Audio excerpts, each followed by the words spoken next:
Hello, and welcome back to the Misty Morrison Podcast. I'm your host, Misty Morrison, and this is episode 28 of Petty Please. Here on the Misty Morrison Podcast, we like to judge, we like to give advice, we like all the petty drama. But before we get into our stories for the day, our usual housekeeping, whether you are new or returning, please remember to engage with the content to help the channel grow. Every bit of engagement and activity really can help with growth.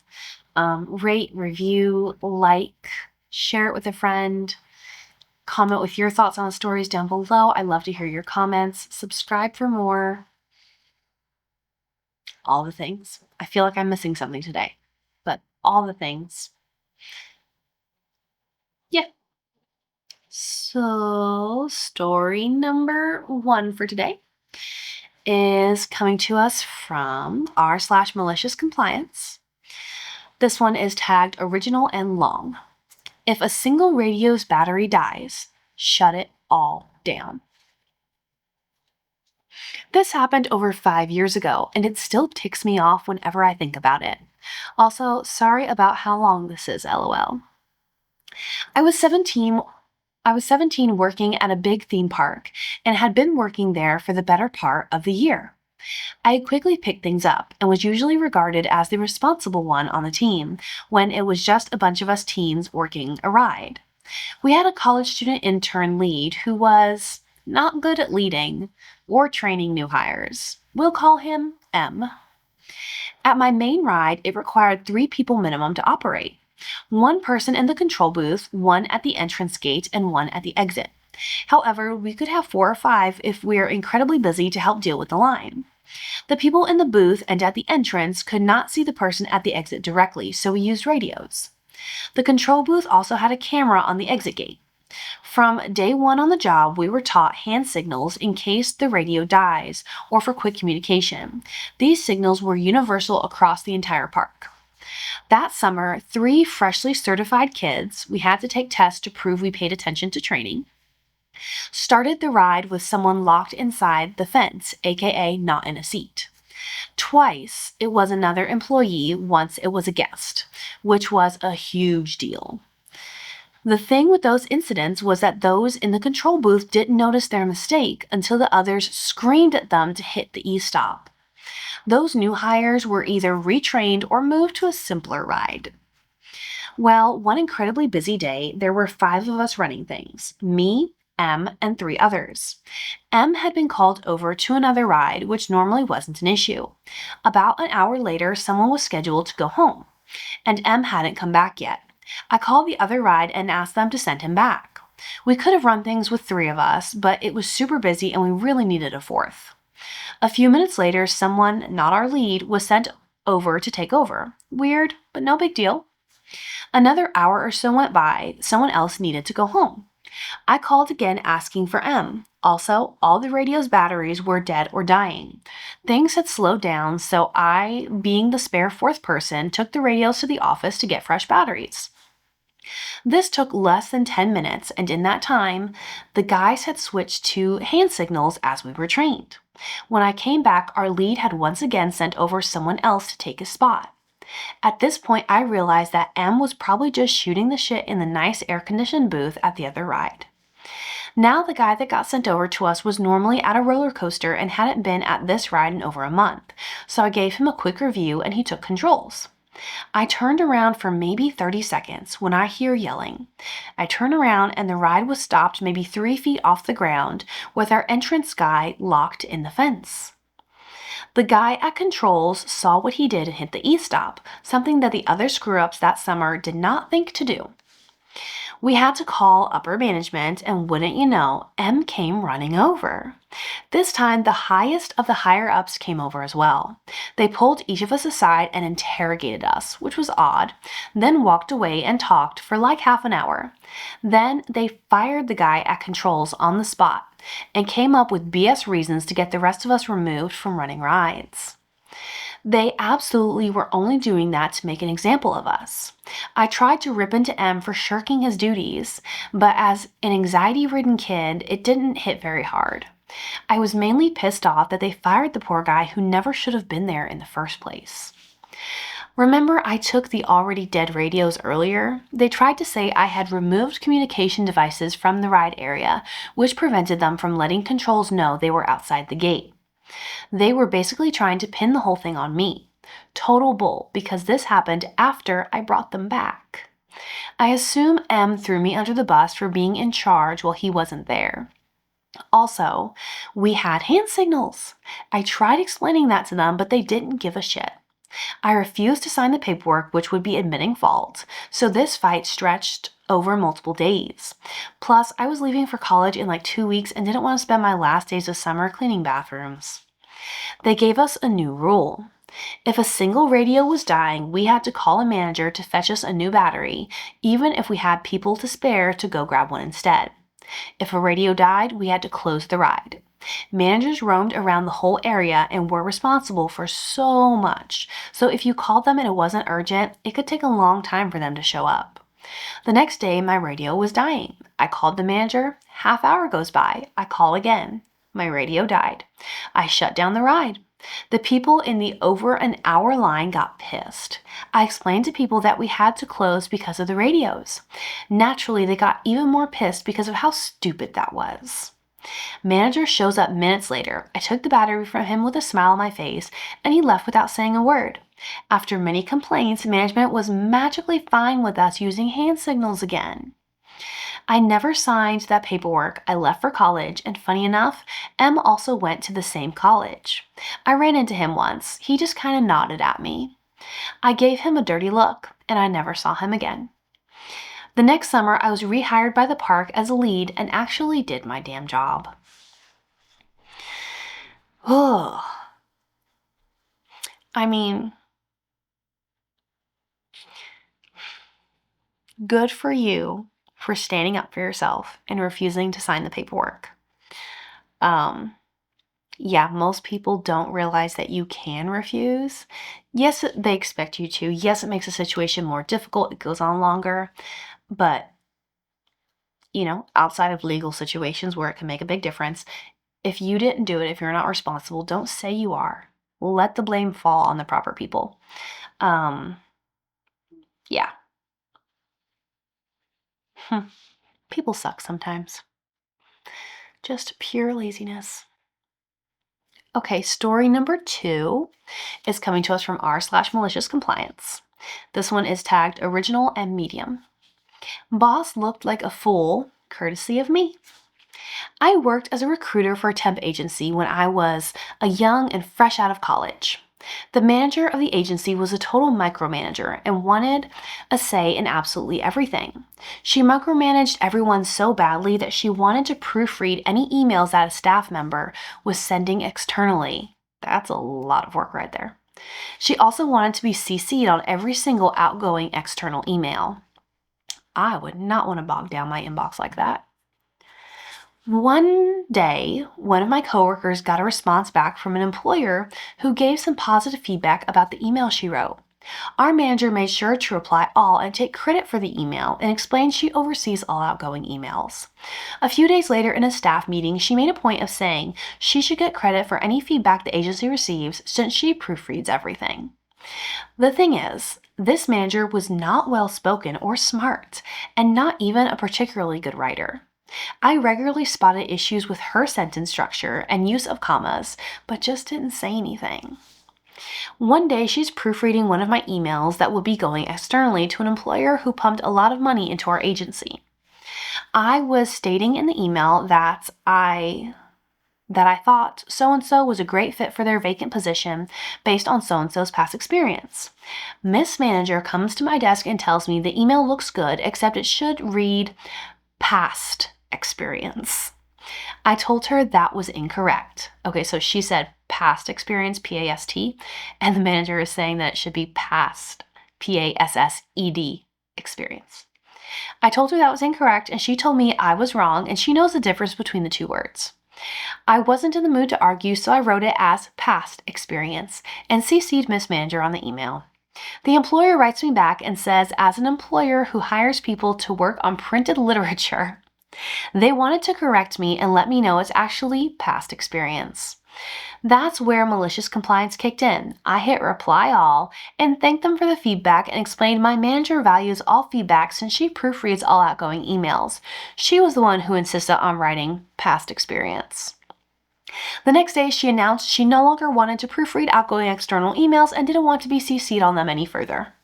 Malicious compliance put that witch in her place. Yes, it did.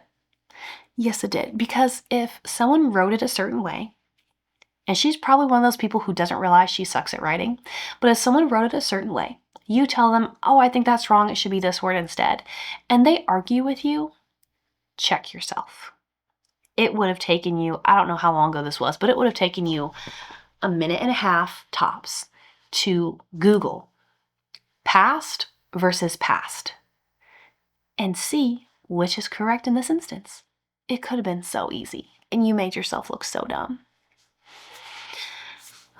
Story number 3 is coming to us from r/malicious compliance. This one is tagged original and short. Management said we had to work 8 a.m. to 5 p.m. Eastern Time. So we did, and let them deal with explaining to our California clients why we weren't available. So this happened a while ago before remote work was even a concept. Think 2008-ish. I was working at a large media agency, and for anyone who knows agency work, we typically work around our client's schedule, or at least as best as possible. We were based in New York City but had California clients. So it was pretty standard that we get in at 10 a.m. and leave at 7 to 8 p.m. If you stayed to 9 p.m., you could take a car service home, so we sometimes just did that. Most of us were in our 20s, so no big deal. When a new CEO started, he was used to working in Europe and hated that we weren't in the office at 8 a.m. and forced a company policy that we had to be in the office from 8 a.m. to 5 p.m. We, of course, followed the rules because who wouldn't want to leave at 5? Let's just say the policy was lifted within 2 weeks when our West Coast clients couldn't get in touch with us. That's so annoying when someone starts somewhere and they start at this company in a position of leadership and they just immediately start trying to change things to make it more like what they were used to. There are reasons why you're no longer where you used to be. Yeah, it's kind of like when people move states and they say like they left this state because of X, Y, and Z, and then you start trying to change things in the new place you moved to be the same as that, even though you didn't like it before. No, work there for a while, give it time, understand why people work the schedules they do. Based on this, it doesn't sound like he even considered or asked a single person, hey, why do you guys work such odd hours? If he would have just asked that and someone said, oh, because like we have clients on both coasts, so by working these hours, more people are able to get a hold of us. Makes perfect sense. There's one time I worked a remote job and it was for a company that worked across the United States. And so there was a while like I wanted to work 10-hour days and like they easily accommodated that. They said, that's fine if you want to work until like 7 o'clock at night. You'll just have to make sure that after a certain time, you switch to the West Coast accounts where you would still be working within their business hours. Works out perfect.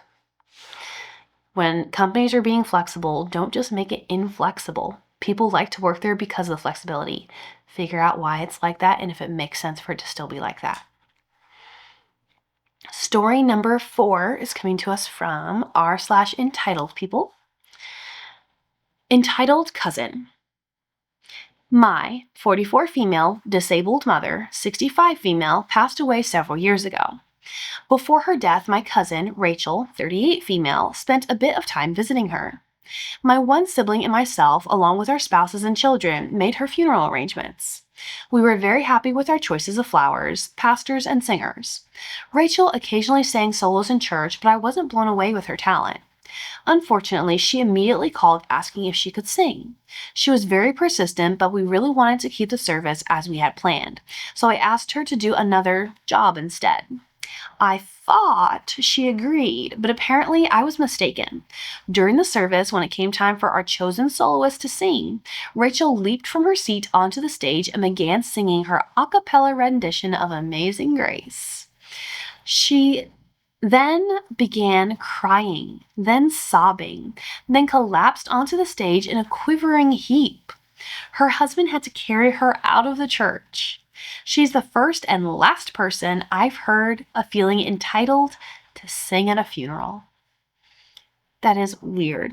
And especially like if you're going to lose your shit like that and fall apart on the stage, what were you doing? It wasn't like you're a cousin. It wasn't your parent. You have no say in how this person's funeral was supposed to go, and that you felt so entitled you would steal somebody else's spot. And literally you ruined the moment. You ruined it. Outrageous. Absolutely outrageous. Story number 4 is coming to us from r/entitled people. Some students today really feel so entitled. I've been teaching for a few years now, and I've noticed how different the mindsets of some students has become. A few days ago, I had a student who didn't submit any of the required work for weeks. When I finally followed up, instead of apologizing or even explaining, the response I got was, "Ma'am, can you just pass me anyway? I'm stressed and it's your job to understand." I tried to be patient and explain that effort is part of learning, but the student just rolled their eyes and said, "It's not like grades matter in real life." I'm honestly shocked at how casual the sense of entitlement can be. I don't mind supporting students through difficulties, but expecting everything to be handed to you with zero effort? That's a different story. Anyone else dealing with this, "I deserve it no matter what" attitude from students or even younger coworkers? I feel like it's becoming more common. And it has like the sad eyes face. It unfortunately is becoming more common. It seems like the less common sense becomes, the more common entitlement becomes. And it's wild how entitled people feel. And you clearly, like, you sound like a very understanding person. Like, if they would have put in effort, if they would have tried, you might have given them something. But you literally didn't turn anything in. And you think she should just pass you anyway? It's her job to teach you. It is her job to educate you. It is not your teacher's job to understand your stress. No, that is your therapist's job. And maybe you should go see a therapist and they can wake you up from how entitled you're being. Oh, people. Okay, I need to find another story. Please hold. Okay.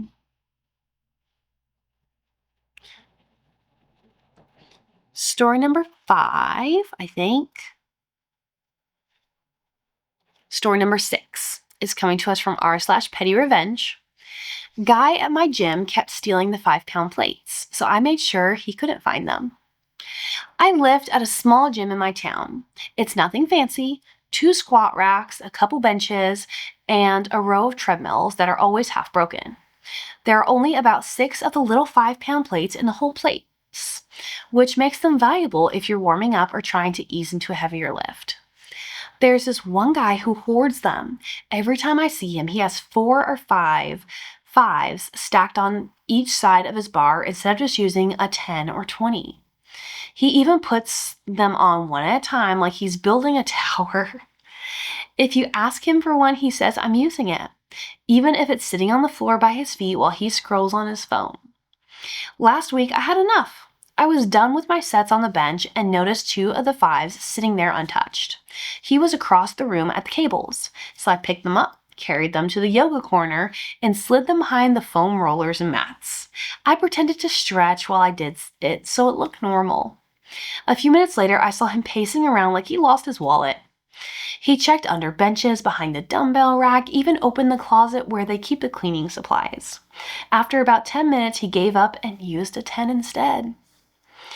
Now, whenever he starts gathering all the 5s, I wait until he walks off and move 1 or 2 somewhere random. Once behind the sanitizer wipes, once under a window ledge, once in the kettlebell shelf. He hasn't figured it out yet. Petty? Absolutely. But at least the rest of us can actually use the plates again. I think that's funny. Like, it doesn't make sense. Like, if you need a 10 or a 20, you are doing more work in advance when you're choosing to use 5s instead because you need more. It doesn't make sense. And especially if somebody is asking you, like saying, hey, I need those. To say you're using them when you're not, and also when you don't need to use them when you have other options, selfish. Somebody needed to do this to you. Story number 7 is coming to us from r/petty revenge. It is titled The Micromanager. So my team lead at work is a horrible micromanager. It's in a way that seems to just be to exude control and be able to provide some sort of demand of her subordinates. This gets on my nerves for many different reasons. This is the only job in our field, social work, she has ever had since she specialized in a very specific part of this role, NICU social worker. When she attempts to give direction to anything not related to her very specific specialty, it is extremely misguided and often incorrect, outdated, or inappropriate. She has a very busy schedule that involves several meetings throughout the day, attending rounds and covering for call-ins, etc. My petty revenge comes in the form of calling her at the most inopportune times to give her a report on everything I've done so far that day. Not asking for any direction, just, this is what I've done so far with each of these complex cases in detail. This is what I've charted, this is who I've contacted, this is what I plan to do next, etc. On days where she is especially full of helpful directions, she gets multiple reports on everything I've done at that day. It brings me great joy in knowing I've disrupted her workflow that little bit.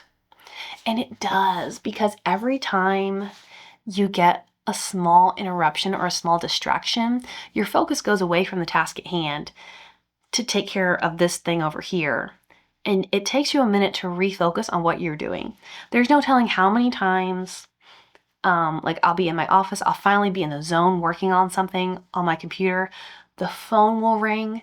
I don't necessarily need to answer it, but it grabs my attention. I hear the ring, I turn, I look, I see if it is something that I need to answer right now, and whether or not I answer when I turn back to my computer, it's always that feeling of, what was I working on? Even though it's right there in front of me, you have to get back in the zone of doing it. And it's inconvenient. So this is actually brilliant, because what's she going to say about it? She's going to complain that you're keeping her informed about what you're doing? No. She's probably going to continue putting up with the inconvenience because, it's just over communication. She means well. Keep up the good work.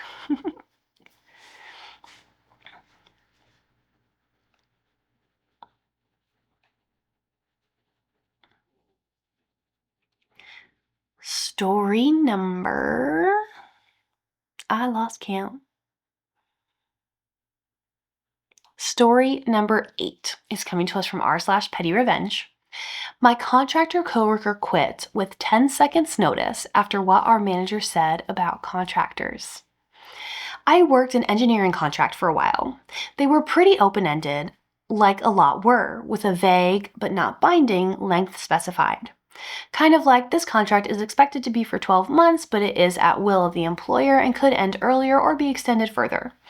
But for those that do that kind of work, usually they stick to the vague timelines. And a lot of well-performing contractors get extended. Anyway, one day our team of 10, all contractors managed by one full-time employee, let 3 of the contractors go. And they had me do it. Technically, I was running that team, but I was a contractor too and not in charge of any firing like that. So they were told, this is your last day at 4 p.m.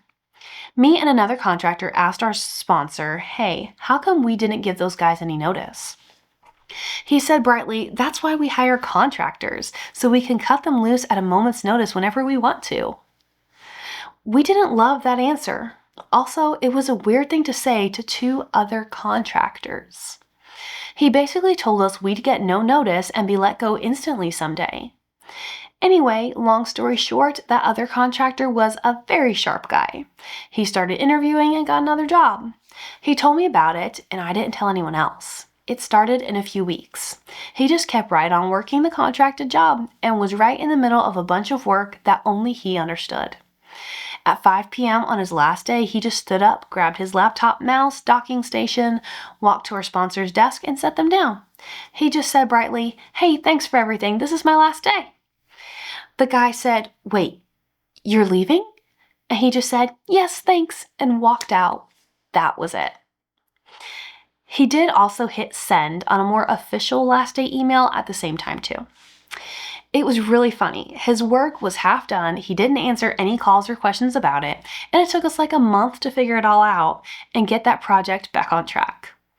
If the sponsor hadn't been so delighted about being able to fire contractors at any second, that guy would definitely have given 2-week notice and worked to have a smooth handoff of his work. As someone recently said when a weird situation came up, dumbasses. Why do people have to be dumb?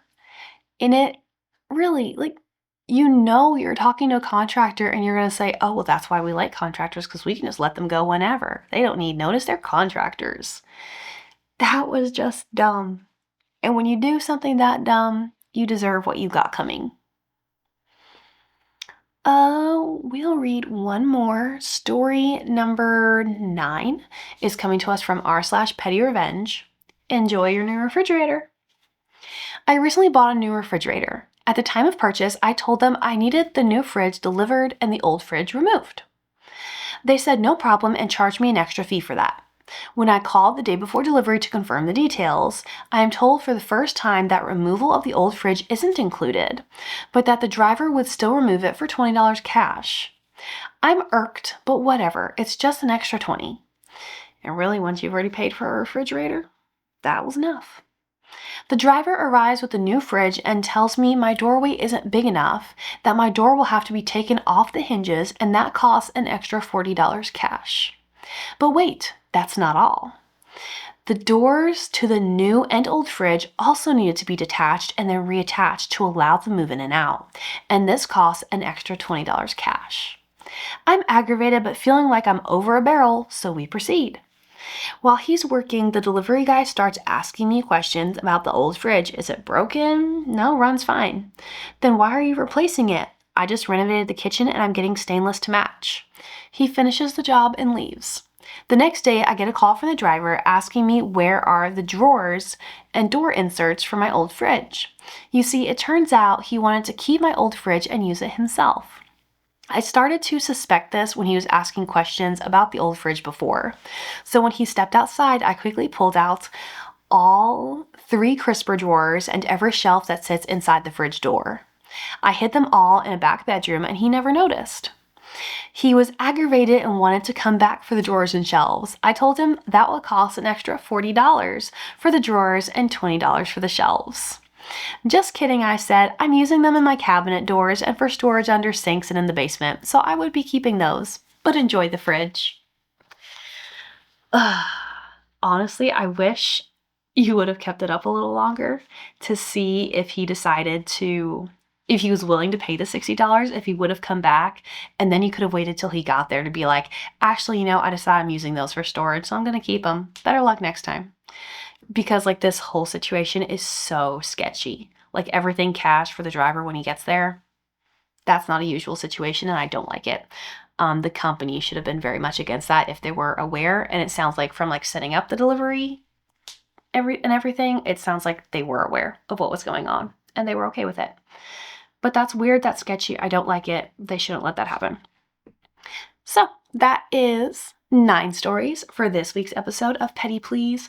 Thank you so much for being here for another episode of the Misty Morrison Podcast. I love reading these stories with you today, and I will see you next time for another episode. Thanks, guys. Bye.